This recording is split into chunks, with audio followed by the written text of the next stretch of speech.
Hello, welcome to Varn Blog Solo, and I'm here to tell you how policy is bound by bonds. And this is a grimmer and darker topic than even any Shleneshi chaos demonette you've ever heard of. In short, I've recently been asked to explain what I meant when I said, well, even with taxation, a lot of what you're going to take in, if you tax the rich, is going to go back to the rich. And you could change some of that, but some of that you'd have to fundamentally change the structures of government to do. So bonds are really the limits of the municipal government's abilities to deal in debt, and the cost of bonds goes up. The reason why bonds were used during most of the 20th century is that with even relatively anemic GDP growth, the size of the real economy due to the increase in population and access to global markets could be assumed to offset any cost you're going to deal with the interest from these bond markets. So while they outpaced inflation, so you couldn't just inflate them away without risking your pricing problems. Plus, municipalities don't really have the ability to print money; they're not currency sovereign.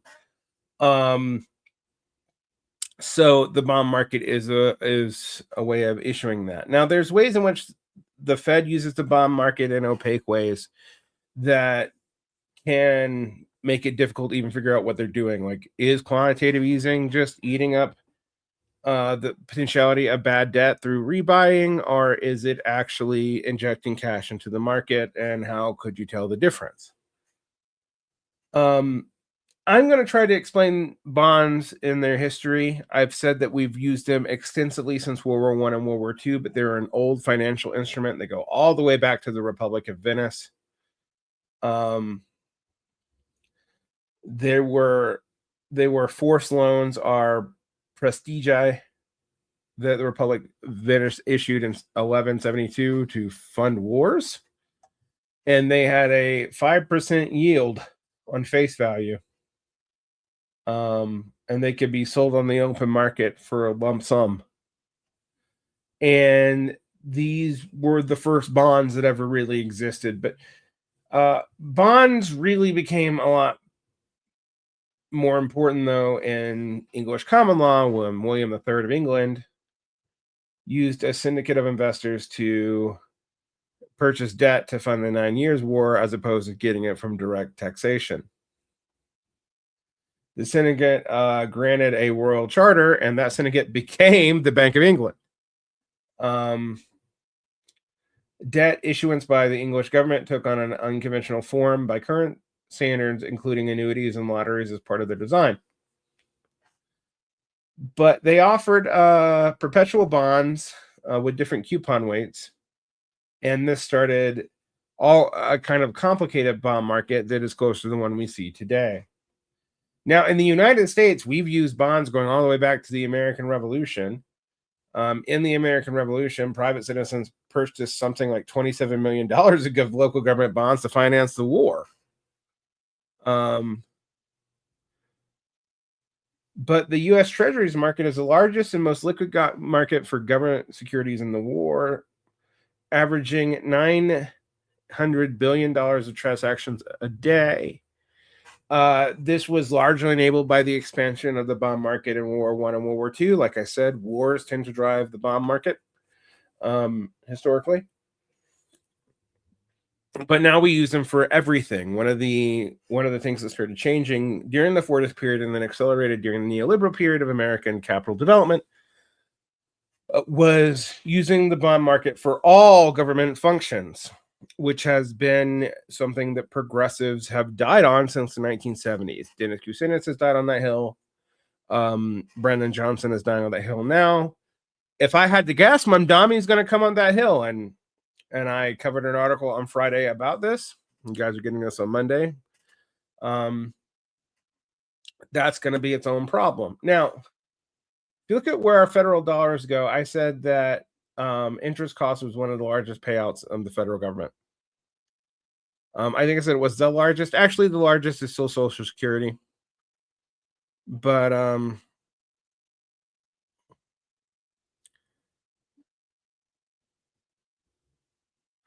you will now see that our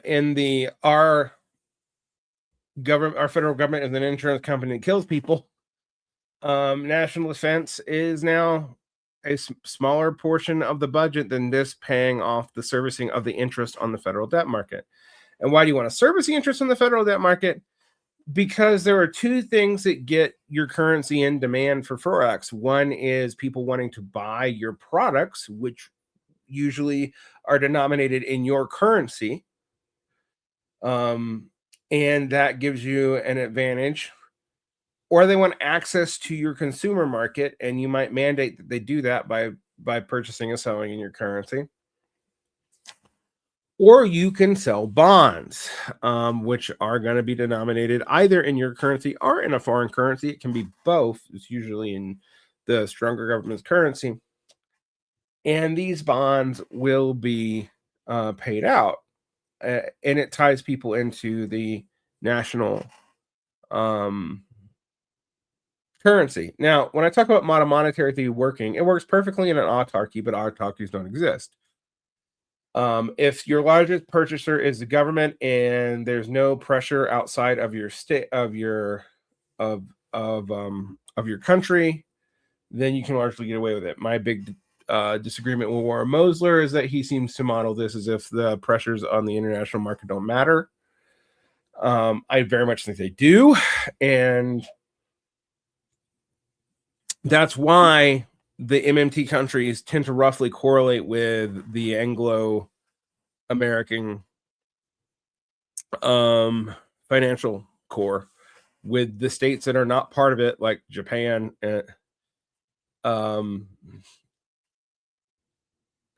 and the EU not being part of it because of its own constitutional restrictions, although that's changing due to Germany arming itself. You can see very quickly that these kinds of debt instruments or whatever are going to be major in dealing with the situation, and they're governed by both national and international law. It means they're not easy to change. National governments can go into a sovereign debt crisis if they cannot pay their interest, which could lead to them being downgraded and lead to them having higher interest on lending, and that can lead to real production limits. All right. Interest payments is the fastest growing part of the federal budget. Now, you have to ask yourself, who owns these bonds?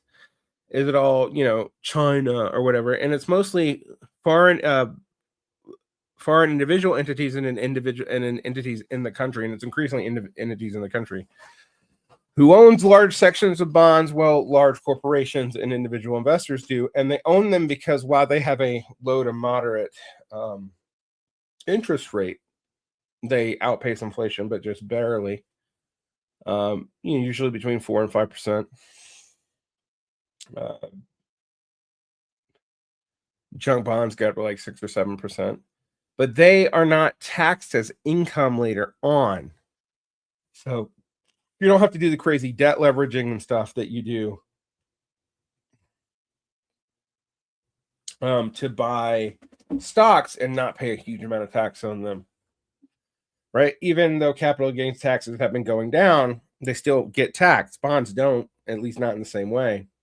They're not taxed as income because who's using the investment that you just gave them? The government. So rich holders hold most of the bonds. All right. Now, so do individuals, like everyone in the stock, everyone who has a 401k probably has investment in some bonds and securities. I know I do. It's not just the ultra rich, but it is also the ultra rich, which is why raising the interest rate, which limits the monetary supply, does not immediately crash the economy like some more simple theories of MMT would indicate. Now, the more complicated ones adjust for that because this gets paid back out to individuals, and that's led to a K-shaped economy. It's one of many things leading to it, but it's one of the things that has led to it because you got to tax people to pay this interest, so those taxes go to the rich. But even if you were to tax the rich, it's gonna, to a large percent, go back to the rich. First in these interest payments, then in national defense development, which is a boondoggle from Northrop Grumman. And then Medicare and Medicaid are going to get eaten up by the medical industry, meaning it's going to go to these elite medical institutions, most of which are universities who use it for their endowment, which makes people rich. This is why tax the rich is not good enough anymore. It will not equalize things the way it looks to equalize them, because you have debt obligations, and to get out of it, you'd have to have a sovereign debt crisis, which would plummet the dollar in purchasing value. Limit America's access to forex reserves, limit its ability to enforce dollarization across the world, et cetera, et cetera. And a lot of states are clearly depending on that to happen. I mean, I have to explain the forex pool. So we don't have a singular commodity backing up world money anymore. What backs up money is access to other economies, and that access is by what's held in forex reserves and currency exchanges. That's the money you need to purchase things in other countries, and when things are denominated in dollars like oil or whatever, which helps the United States. The petrodollar is no longer the thing holding everything up, and de-dollarization has been slowly happening in foreign currency reserves for a while. But no government really wants to make its own currency that expensive, because it would also make it difficult to produce lots of manufactured goods in its own country, at least, and pay people. Now, it might make it cheap to automatedly do it, which is why the United States has been doing a ton of production for the past 20 years that people think, oh, we're not a productive economy. Well, we're becoming less so, actually trying to make ourselves a productive economy. But we've been a high-end materials extraction economy, steel, that sort of thing, and a finisher of products for a while. We were a major part of the international production chain, although we've done a good job of taking that down, making us the second or third, depending on the year, competing with the entire EU producer in the world, despite the fact that there's not many people employed by it, because it would be expensive to employ them because of the cost and value of the US dollar. And one of the reasons why I say China hasn't done that with the yuan is pretty obvious. Why would they do that to their own workers? What China has been doing is actually betting that we might be in a multipolar world, which would give them needs to hold massive amounts of things like gold, which is what they're currently doing. They're buying tons of gold, often funneled through the UAE, and often gotten in questionable circumstances from Africa into their coffers, because gold will be seen as a way to maintain international purchasing power. If you think about paperist or credit money versus commodity money like metallism and coins, a lot of what drove metallism was the fact that it was convertible. You could, without being destroyed, you can melt gold and convert it back. You can wear it, you can use it, and you can turn it to bricks and sell it. But also, the limited amount of it meant that it had value, not because it inherently has any value. I mean, a thing's inherent value is probably its use value, and that's not going to lead to abstract value at all. That's not some weird Marxist point either.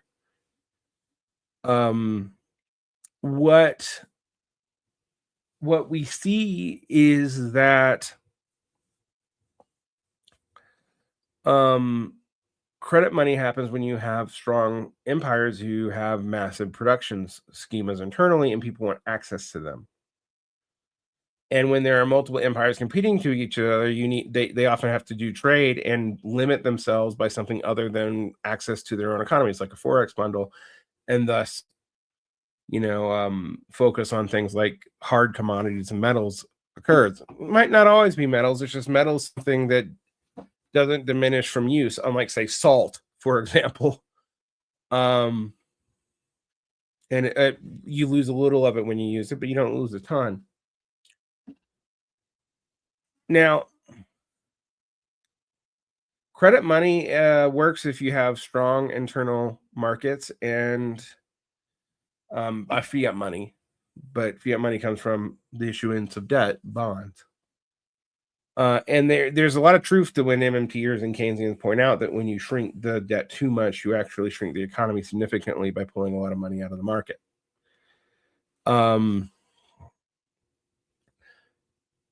But there's also a point where if you're seen as too prolix, the bond market comes in as a regulator and can stop you from doing all kinds of things.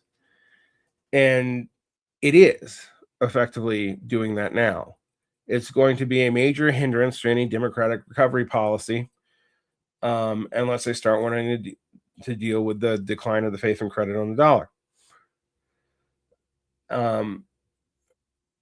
It is the check to monetary theories. And if you are Keynesian, you'd be arguing that we should have been paying bonds when times were good, but the bond market actually doesn't work in that way. So bond interest yields tend to be higher when you have trouble paying them, and thus when they're worse, because you're paying people for their risk, which means the ability to fund governments where you can control it, like direct taxation, was politically unpopular, which is why most Keynesians abandoned that part of their program.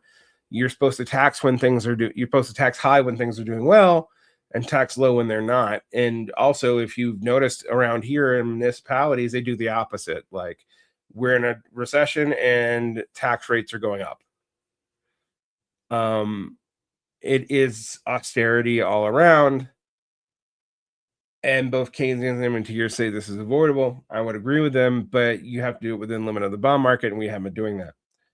So not only do all these billionaires get all the investment that they get through purchase, through government contracts and all that, that's how a lot of these tech companies got so big.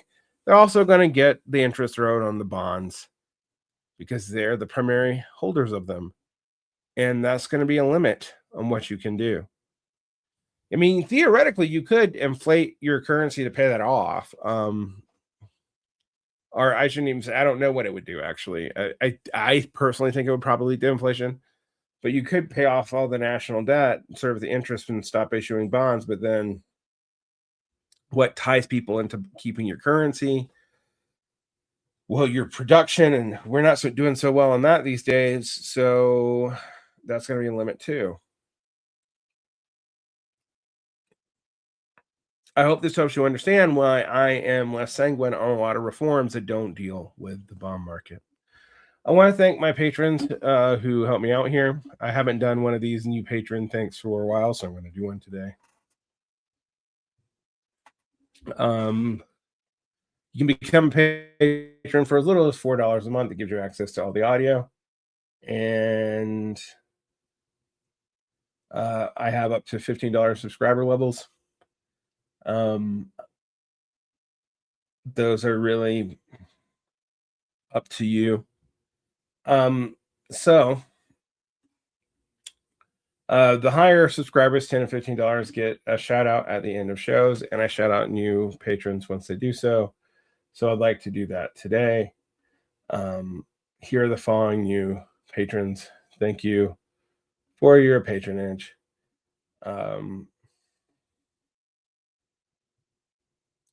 And that includes Existential 8 Ball, Elijah, Paul B, Julian, and Nathan S. Thank you so much for your patronage. Hope you have a good new year coming up. And you too could be a patron. Get your name shout out when I remember to do it. But if you just want access to the audio for all this because you'd rather listen to it on your iPod and don't want to deal with YouTube, you can have access to it for as little as $4 a month. There's also a free show for the interviews. It has ads put on it by Buzzsprout. But it's free. You can also find that. Just look up Varn Blog on any of your podcast providers. So like and subscribe, hit the bell, and thank you so much, and protect your peace.